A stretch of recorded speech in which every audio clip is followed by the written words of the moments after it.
ఖమ్మం జిల్లాలోని ముదిగొండ మండలం ఎంఈఓ రమణయ్యపై ఆగ్రహం వ్యక్తం చేశారు అదనపు కలెక్టర్ శ్రీజ.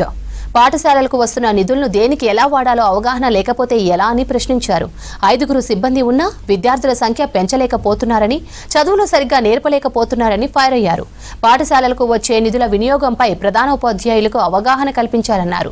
తాను మళ్లీ వచ్చే నాటికి పాఠశాలల్లో విద్యాబోధన మెరుగ్గా ఉండాలని, ఒకవేళ లేకపోతే చర్యలు తప్పవని హెచ్చరించారు.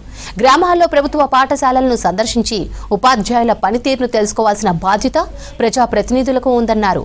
ముదిగొండ మండలం రాఘవాపురంలోని ప్రాథమిక పాఠశాల భవిత కేంద్రాన్ని పరిశీలించారు ఖమ్మం అదనపు కలెక్టర్ శ్రీజ.